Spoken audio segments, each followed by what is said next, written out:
Les essentiels du bassin avec le président de l'UAGM Rugby, Charles Courajut. Bonsoir Charles. Bonsoir. Alors, c'est facile de faire des interviews lorsqu'il y a des victoires, c'est plus compliqué lorsqu'il y a des défaites. C'est vrai qu'on y croyait, il y avait peu d'écart entre l'équipe de Laurent, même si ça se jouait à l'extérieur, et l'équipe de Gujan, et une défaite quand même relativement cuisante, 27-11. Quel est votre sentiment, Charles ? Le sentiment, c'est le match des occasions ratées. Voilà. Ils sont réalistes, ils mettent les points et nous, on échoue plusieurs fois aux abords de la ligne. Donc, on a manqué de réalisme et forcément, la physionomie du match a tourné à l'avantage de Laurent. Mais c'est vrai que vous avez couru après le score. Dès le départ, 10-0. Oui, toute la partie, on a couru après le score. C'est pas faute d'avoir eu les occasions de marquer.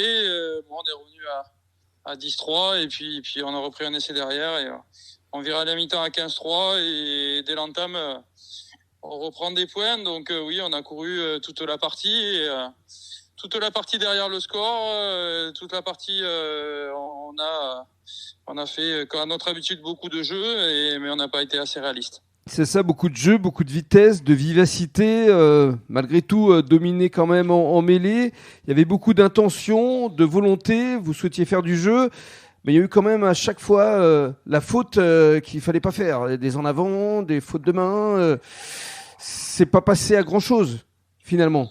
Non, c'est pas passé à grand chose. Après, Laurent, comme j'ai dit la semaine dernière, est une équipe qui est rompue à la Fédéralune, qui connaît un niveau d'exigence, d'intensité, d'agressivité, voilà, et ils savent très bien le faire et ils ont su répondre et nous proposer les vraies bases de leur jeu et voilà. Et en termes d'engagement, on a été pris en défaut sur certains ballons et ça nous a pas permis de scorer. Cela étant, il y a quand même pas mal de motifs de satisfaction, notamment les lignes arrière. Il y a eu pas mal de belles percées. Oui, non mais de toute façon, dans tous les cas, c'est comme depuis le début de la saison ou de façon générale. On n'a pas de problématique dans le style de jeu ou dans la forme de jeu ou dans le volume de jeu. C'est pas notre problème cette année.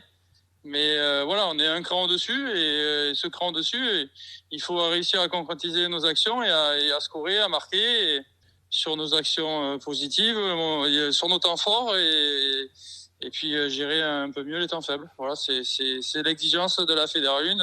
C'est comme ça. Oui, alors qu'est-ce que vous allez travailler là avant la réception face à Langon dans 15 jours et Langon en plus qui s'est imposé face à Mauléon, donc est en forme. Oui, Langon est, je pense, premier de poule aujourd'hui. C'est une grosse écurie. Voilà, on le sait, on le savait. Donc voilà, aujourd'hui, bien sûr que c'est Langon le premier match. On a un gros bloc de 4 matchs qui arrive, qui va s'enchaîner sur fin novembre, début décembre. C'est ça. Donc voilà, pour finir avant la trêve.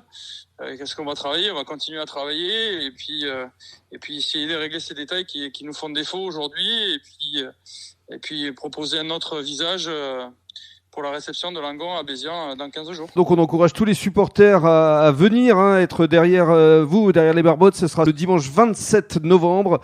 Les espoirs, belle satisfaction quand même.